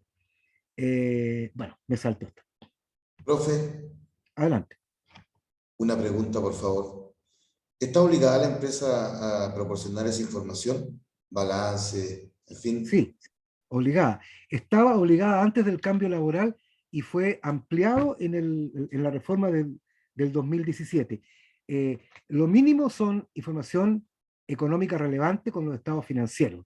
Y por supuesto, digamos, información, aunque no personalizada, de la estructura de remuneraciones. O sea, yo he pedido, me ha tocado, digamos, pedirle a la empresa un listado con todos los sueldos base, antigüedad, beneficios de cada uno de los trabajadores. Y los balances, obviamente, sí. Es obligatorio. Es que no tendría sentido que no lo fuera, porque si no, no se puede pretender que haya una negociación tecnificada. Sería una negociación a ciegas. Mire, queremos 100 lucas del sueldo base y 1 millón de bonos de término. Es que no podemos, no sé, es un tema suyo, no tenemos idea. No, pues sería una cosa muy, muy rara, ¿no? Ya, continúo si es que no hay contraargumentación o opinión. Ya, bueno, este es un esquema nomás, ya está dicho, así que me lo voy a saltar. Bueno, el entorno macro, solamente enfatizar que es importante el ciclo económico. Ustedes saben que así como en otros ámbitos, digamos, en otras disciplinas, se habla de ciclos, grandes ciclos, por ejemplo, ciclos climáticos, ¿sí? En economía se habla de ciclos económicos. O sea, hay épocas de auge, hay épocas de recesión, hay, digamos, nuevamente recuperación, y por supuesto eso afecta el entorno en el que se desarrolla la negociación. Y el mercado del trabajo, bueno, ya conversamos de eso, es un mercado muy especial donde se transa algo bien particular, ¿no? Que es el valor del trabajo. O sea, ¿cuánto vale aquello que estamos contratando? ¿Usted quiere mi fuerza laboral para ponerme a disposición de la empresa? ¿Cuánto vale eso? Y la gran gracia de la negociación colectiva es que, digamos, eso se determina a través de un proceso reglado y se supone que técnico, en donde se han considerado, digamos, los elementos económicos, financieros y sociales involucrados en el proceso. Bueno, estos dos cuadritos tienen por objeto también volver a mirar esto de aspectos, ¿no es cierto?, comunes y contrapuestos. Distinguirlos es importante porque si los tratamos igual, obviamente que no vamos a desarrollar una buena estrategia. Hay ámbitos en los cuales hay que tomar conciencia de que lo que yo gano lo pierde la contraparte. Y hay ámbitos, por supuesto, como habíamos dicho, bueno, hay múltiples casos. Bueno, yendo hacia la parte ya final, características de un buen negociador, podríamos hablar una semana de esto. Asertividad. ¿Qué es la asertividad? Pregúntenle al psicólogo más técnicamente, pero la asertividad es una cualidad, es una manera, digamos, de enfrentar las relaciones interpersonales consistentes en que yo soy honesto con lo que siento y le digo lo que siento a quien me causa aquello que yo siento. Ser verdadero, ¿no es cierto? Sería una aproximación. La asertividad. ¿Por qué es tan importante? Porque genera confianza en la contraparte.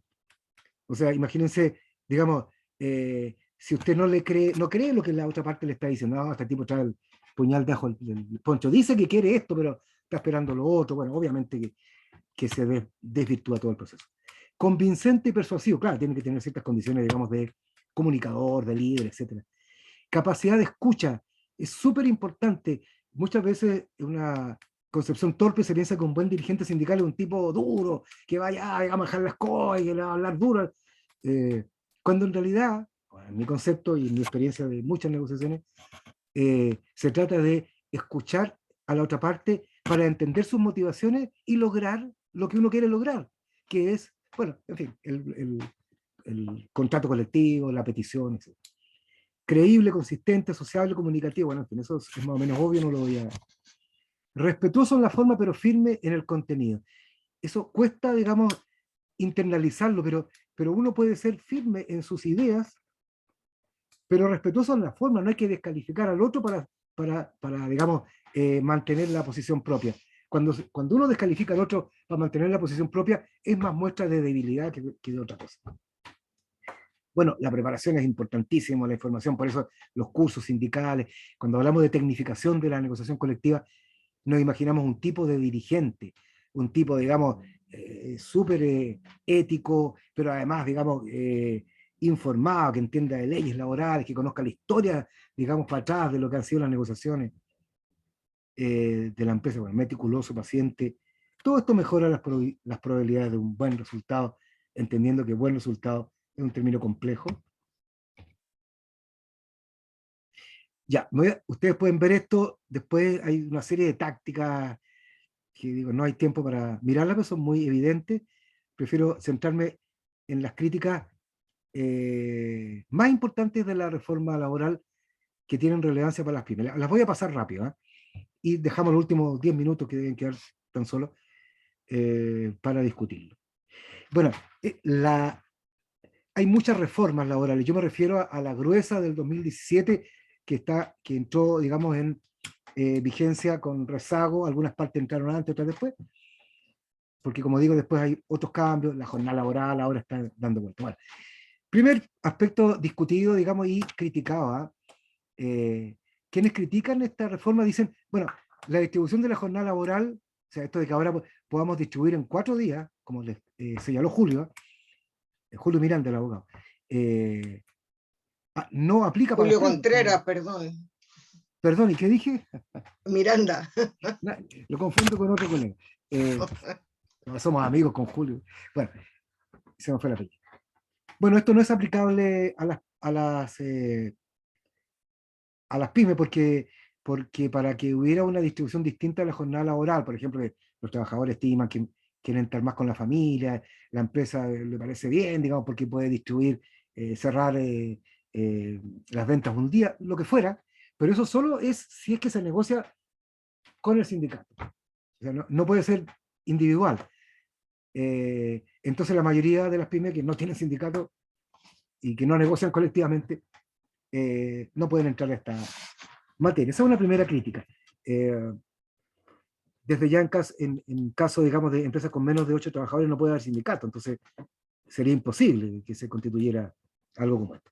La segunda crítica interesante, la modificación del quórum. Si la empresa tiene 50 trabajadores o menos, se podrá constituir un sindicato con solo 8 de ellos, siempre que represente como mínimo el 50% total. Bueno, en realidad la crítica general acá de quienes están en discrepancia con esto es que asumen que mientras más, digamos, posibilidades haya de que se constituyan sindicatos en micro o pequeñas empresas, se pone en riesgo la estabilidad de dichos negocios. Yo diría que, o sea, yo tengo que manifestar que yo discrepo de esta crítica en el sentido de que la gran gracia, digamos, de un sindicato en una pyme, en el que puede haber, tiene que tener un mínimo de trabajar, es que tú tienes una parte visible con la que negociar y establecer compromisos para aspectos colectivos de trabajo, lo cual le da evidentemente seriedad, ¿no es cierto? Institucionaliza la relación, permite, digamos, lograr todo tipo de, digamos, acuerdos convenientes también para la empresa, como sería, por ejemplo, el tema de la jornada laboral. Son solo 5, me faltan 3. Inclusión del piso. Bueno, eso ya lo habíamos comentado. La reforma, digamos, contempla que no puede ofrecerse a los trabajadores menos de lo que ya tenían. Yo aquí tengo una observación. Yo creo que este es el caso general. No, digamos, se ha prestado para abusos incalificables el tema de que la empresa puede contestar recortando. Se ha constituido una práctica tóxica. Pero incluir un piso obligatorio plantea el problema de qué pasa en las épocas de crisis. O sea, yo creo que excepcionalmente un sindicato puede pararse en la mesa a negociar rebajas de salario. Si es que hubiera una mega crisis, digamos, es como los temas de quiebra, ¿no? O sea, digo, a nadie le gusta que haya una quiebra en una empresa, pero cuando la hay, bueno, hay que ponerse a ver cómo se le pagan a los proveedores, qué se hace con digamos, los finiquitos, etcétera. En un caso así, yo creo que podemos, digamos, quedar un poco cortos en la ley, aunque es un caso excepcional y corrige, digamos, una práctica tóxica por parte de muchas empresas. Penúltima, reemplazo en huelga y polifuncionalidad. Bueno, esto ya se los comenté en el inicio. Profe, ¿Sí? Díganos. cortito nomás, súper cortito. Métale. Cuando vino el COVID, en la empresa donde yo estaba, cuando vino el problema del COVID, de la noche a la mañana hubieron cambios y ahí nunca el sindicato se presentó, nunca dio una reunión, nunca dio ni una información, nada. Nos fuimos todos para la casa y de ahí mismo empezaron a... Y yo creo que eso es lo que usted acaba, porque yo creo que ahí también hubiese sido bonito, entre comillas, que este sindicato, esta comisión que alguna vez pidió todo por los trabajadores, también se hubiese hecho parte en eso, en ese momento, pero no hubo nada. Eso es todo. Claro, bueno, sí, la situación era excepcional, pero evidentemente era una situación en la que el sindicato es el organismo llamado a representar los intereses colectivos de los trabajadores en una situación tan compleja. Obviamente que ahí la empresa también está en una posición muy compleja, pero había que tomar en cuenta. Y claro, usted me refuerza lo que yo digo, para una pyme o para cualquier empresa, el sindicato también es un recurso de contraparte seria con la que conversar. O sea, ahí está la posibilidad de vínculo. Es como, hasta en la guerra, digamos, se recomienda nunca perder el contacto con el enemigo. O sea, en algún punto hay que negociar la paz, porque hay que firmar, digamos, y mucho menos en un caso como este que no es una guerra, digamos. Bueno, entonces sí, efectivamente me hace mucho sentido la sensación de desamparo que usted nos comenta cuando el sindicato, digamos, se desluce del rol que naturalmente debiera cumplir.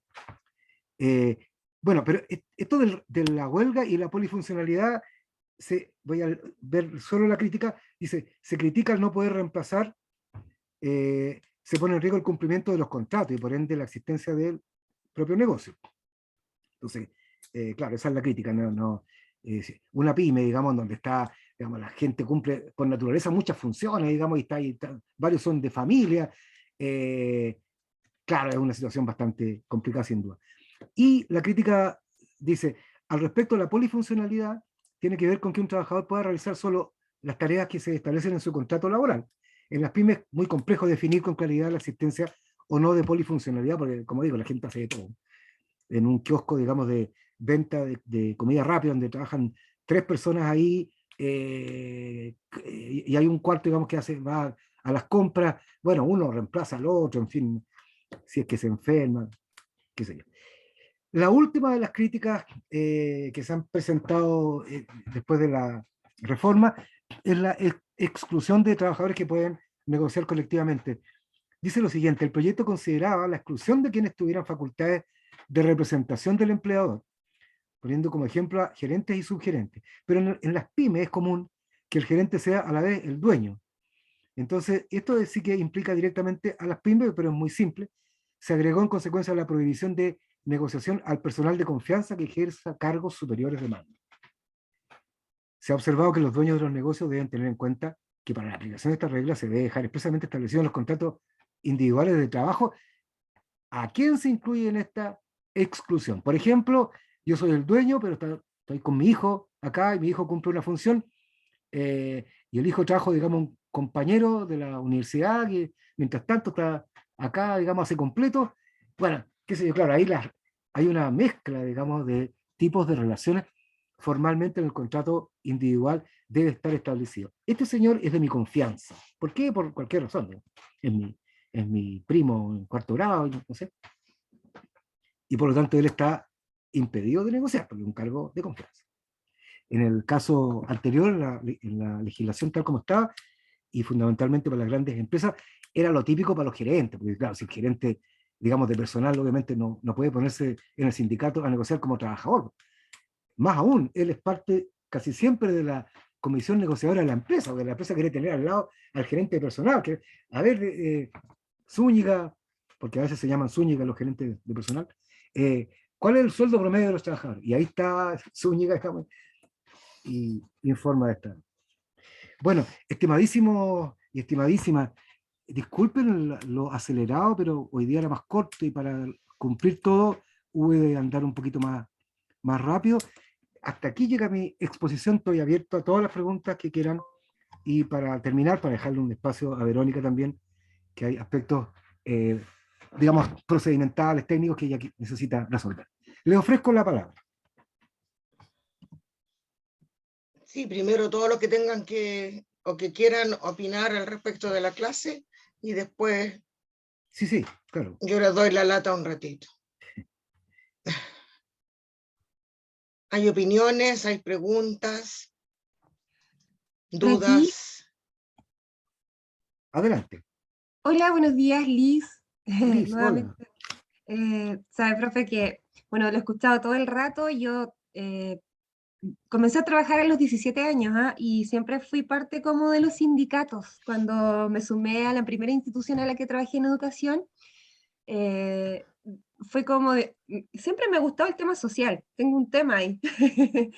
Entonces, me di Ingenio. cuenta en el camino, de lo insuficiente que es lo que se está haciendo hoy en día en público, sobre todo con las personas que trabajan haciendo el aseo, en la preocupación fundamental de los jardines infantiles, porque yo trabajé en esa área en 2 instituciones, primero en una que es una fundación y después la segunda parte de mi vida laboral con contrato fue en una institución muy parecida que también es muy conocida a nivel nacional. Entonces, ahí yo me di cuenta que no valoramos el trabajo de las auxiliares de servicio, porque usted bien decía, cuando llegamos a fin de año, todos queremos mejorar nuestros sueldos y comienzan estas negociaciones que se hacen, pero no visualizamos lo realmente importante para poder tener un trabajo de calidad.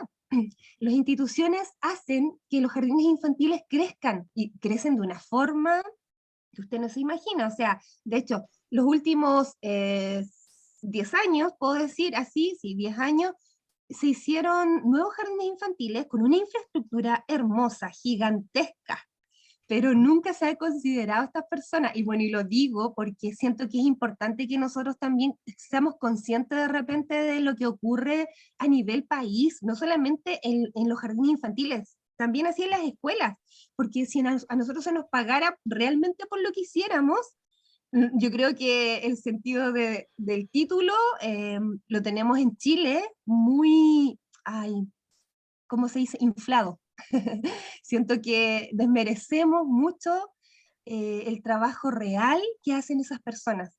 Hay personas súper comprometidas y que de verdad, yo siempre he dicho, el trato que tiene una directora o un rector o lo que sea con su gente auxiliar de servicio hace que ese lugar luzca como un hogar, luzca agradable, bonito, aseado, higiénico, y todo eso va siempre en beneficio de los niños y niñas. Entonces es algo que yo nunca he logrado entender hasta los días de hoy, me lo cuestiono.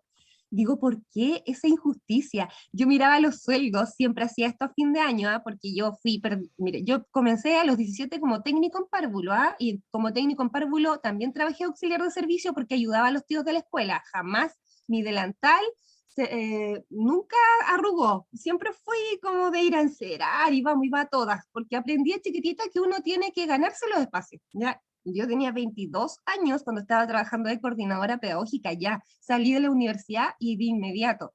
Entonces, eso me permitió igual ahorrar y ahora estoy aquí en mi casa. Ya. Pero miren, es eso, el mensaje hoy día siento que todo el rato lo escuché con mucha atención porque me daba vuelta esto en mi cabeza y yo decía, es necesario que este país en algún momento, así como se legisla por tanta estupidez, disculpen lo que voy a decir, porque yo últimamente he visto de repente legislándose hasta por cuántos tipos de sexo, o no sé cuántas tipificaciones sexuales, o no sé cuántas cuestiones que ya me tienen mareada con eso, que son como más de 1000, preocupados de eso, en vez de cosas mucho más importantes, la salud en nuestro país. Hay tanto, que en realidad estas instancias a mí siempre me pasa que como que quiero decirlo todo, pero bueno, obviamente estamos en una clase y yo sé que nada voy a hacer desde esta plataforma, pero siempre uno tiene que ser agradecido también de los lugares en donde va y aprende y tiene esta mirada de valorar a estas personas que trabajan y dan todo. O sea, es increíble que ningún sindicato en este país se ha mojado la camiseta, o sea, ha puesto la camiseta por la gente que trabaja entregando este tremendo servicio. En Europa es súper valorado, es un trabajo súper bien remunerado, y en Chile lo hemos menospreciado por décadas. Eso, ay, lo dije. Gracias, profe.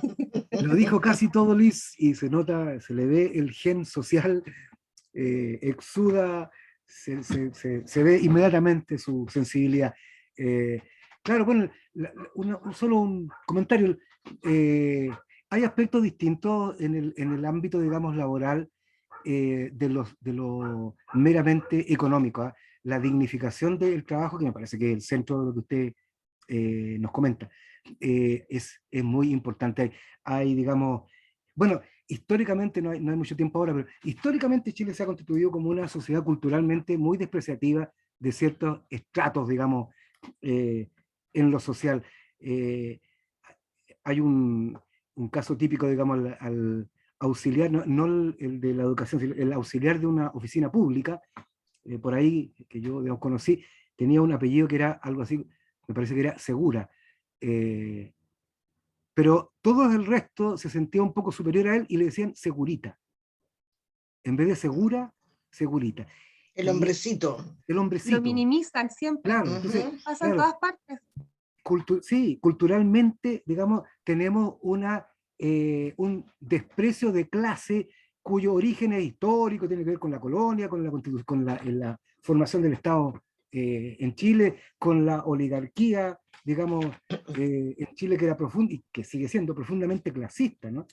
Esta figura del ciútico, por ejemplo, del que nos habla alguno de nuestros escritores, el ciútico era el tipo de clase media, hace un siglo atrás, el tipo de clase media que gana un poquitito más que el obrero, pero que anda con un terno, digamos, con los codos brillantes, porque realmente no tiene mucho medio, pero se quiere diferenciar y trata de hablar distinto y todo. Pero fíjense, la sociedad chilena es una sociedad profundamente desigual. La desigualdad en Chile es una de las más altas del mundo, medida con indicadores típicos que manejamos todos los economistas, como el índice 2020, el índice de Gini, la desigualdad, pero no es solo desigualdad de ingresos, es desigualdad de muchos tipos. ¿Quién mira en Santiago? ¿Quién mira como su igual, hoy día mucho menos, pero a una mujer mapuche, por ejemplo, pobre? ¿Sí? O Entonces, depende somos de dónde clasistas. vivas. No, depende, sí, claro, digo, pero por supuesto, No, depende, pero también pero uno vale por donde vives.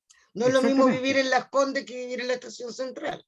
Claro, pero ponte tú, digamos, el primer ministro sueco, Olof Palme, que lo mataron hace un tiempo, se colocaba en la fila del PAN igual que todo el resto de la gente. ¿Sí? Y andaba en bicicleta por la calle. Sí, bueno, ahora hay otro que anda en, Claro. en bicicleta también, pero de política contingente no vamos a hablar, ni en un sentido ni en otro. Ya, bueno, eso por mi parte, no sé. Eso le quería decir, profe, de política contingente yo tampoco quiero hablar, porque si les soy súper sincera, no me representa el presidente actual. Bueno, Y eso que, ya y habló de eso que política soy, entonces, por Lisa. ya terminé cocinándome, pero no puedo, No, pero está no bien, puedo no entonces no, decirlo. sí, estaba en todo tu derecho. No, yo como expositor digo que no es mi rol decir nada en ese sentido. Pero sí, digamos, Profe, analizar políticamente cualquier fenómeno de la sociedad es un esfuerzo intelectual y ciudadano necesario. Ya, dígame. profe, pero sí, cortito, sin ir más lejos. O sea, la señora habla de la persona de aseo. Lamentablemente también aquí en este mundo hablo que hay personas que también se merecen ser valoradas, pero otras personas que realmente no trabajan nada, o sea, son contratadas para estar paradas. Yo lo he visto, todo negativo, nada les gusta, no quieren trabajar ni 2 ni 3 horas continuas y lamentablemente por una pagan todas.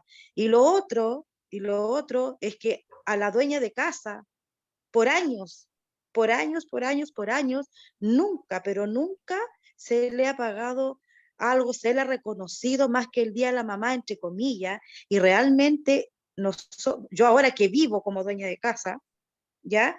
Y realmente sí que es pega, sí que realmente se tendría que valorar a estas dueñas de casa que toda la vida han trabajado, toda la vida han servido.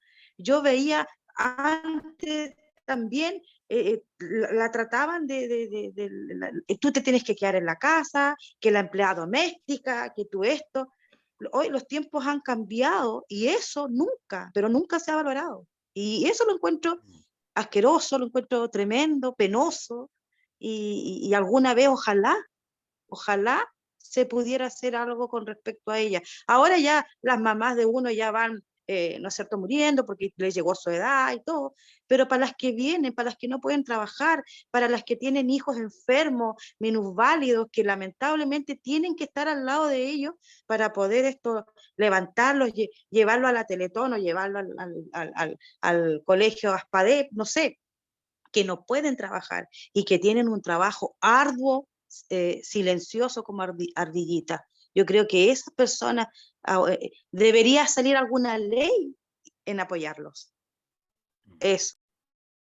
Sí, claro, la economía tiene una crueldad de base que es considerar solamente como actividad económica lo que se transa en un mercado. ¿Ah? Por eso que, por ejemplo, cuando a uno le dicen, no, porque el país crece o no crece, esto es un buen gobierno porque crece, este es un malo porque no crece, lo que se está considerando allí son las ventas y compras, las transacciones. Pero la labor, por ejemplo, digamos, de la educación, de la socialización, de la paternidad, de la maternidad, del cuidado, eso no entra dentro de la actividad económica formal, no la mide el Banco Central. Y por lo tanto, como usted bien dice, entonces hay una parte de nuestra vida humana que está siendo invisibilizada por quienes toman las decisiones respecto de lo que le conviene al país, las políticas públicas, todas las cosas. Es cierto, eso es un gran Todo es negocio, es puro drama. negocio. Pero todo lo que vale es solamente lo que se negocia y lo que se puede medir. Entonces usted no puede medir la labor de una mamá, ¿no es cierto?, que educó a sus hijos para que pudiera ir, qué sé yo, el marido, está hablando de una cosa tradicional, clásica, y poder, digamos, traer el sustento. Entonces, el sistema está organizado en función de que lo único que se considere que se visibiliza es aquello que se transa en moneda. Y eso podemos medirlo. Y por eso que podemos decir, el país tiene un Producto Interno Bruto de 300.000 millones de dólares.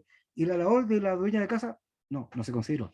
Y el autoconsumo, no tampoco. Si usted tiene una chacrita, tiene atrás cuestiones, digamos, naturales y se alimenta mejor y sube su calidad de vida, no tampoco. Eso no es crecimiento, eso es un tema personal suyo. Sí, pues, efectivamente. Pero eso nos daría a un taller entero de economía alternativa. Exacto. Andrea tenía la palabra para que vamos terminando.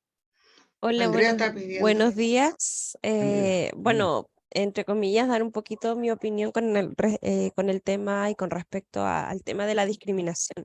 Yo creo que esto no va a cambiar hasta que nosotros hagamos o provoquemos un cambio en nuestros hijos. ¿Por qué razón lo digo? Porque yo tengo mi pequeña, tiene 13 años, la cambié de colegio hace muy poquito y lamentablemente le preguntaron dónde vive. Y ella dijo, no, yo vivo en el Parque Fundadores de La Vara y todo el resto vive un poco más alejado, que es en el sector de Alerce, acá de Puerto Montt. Ah, tú eres la cuica. Entonces, nosotros vivimos igual que ellos, o sea, la única diferencia es que estamos un poco más alejados de, digamos, del ámbito en el que ellos se desenvuelven. Pero si eso no lo cambiamos en los niños, no vamos a producir un cambio en la sociedad, y tenemos para años. O sea, si ellos que hoy día tienen 13 años lo ven de esa manera, ¿qué nos queda para una generación todavía mucho más igual discriminadora? Lamentablemente. Eso, profesor, muchísimas gracias. Quiere decir toda la razón, me conecto con su comentario, hermano. Sí. Yo quiero hacer también un alcance. Cecilia, yo trabajé más de 20 años, como 22 años en banco, ¿ya? Y la verdad que también a mí esa parte me molestó sobremanera muchas veces cuando yo tenía amistades, colegas que eran también con mucho conocimiento, pero por el hecho de vivir en un lugar que ellos llamaban la periferia, no eran contratadas. También al revés, con los clientes de repente que yo llevaba, depende del sector, si eran de la Plaza Italia para abajo, tampoco le abrían las cuentas corrientes. Entonces, eso a mí me molestaba sobremanera y no lograba entender hasta el día de hoy. Y sigue, eso está extendidísimo en nuestra sociedad, que es extremadamente clasista. Yo creo que todos tenemos ejemplos. Yo estaba dando clase en una universidad hace un tiempo donde la psicóloga colocaba a los chicos en prácticas profesionales y no se le ocurrió nada mejor que pedirnos a los profes que recomendáramos a chicos para las prácticas, pero que ojalá vinieran de colegios particulares, digamos, y del barrio alto. Claro. Yo no podía creer que me pidieran eso. Por supuesto que me negué. No podía creer que me pidieran, o sea, no solamente, fíjate, Los alumnos en práctica son chicos titulados, pero ella de los Claro. titulados decía, hay algunos de comunas que no nos interesa mostrar como imagen de la universidad. No nos Así interesa es. que venga de Puente Alto. ¿Te fijas? Tal cual, tal cual. Así es. Así es. Bueno, otro día cambiamos el mundo, nos quedan años todavía para ver si nos organizamos y lo cambiamos. Jorge, más que gracias, ha sido por mí, por lo menos una excelente clase, como todas las que te he escuchado. Y creo que sí, poco tiempo, necesitaríamos un par de años para ver todo esto. Yo les quiero pasar un aviso que es importantísimo. Nosotros tenemos que entregar ya, es decir, hoy, la lista de los alumnos y alumnas que aprueban el curso.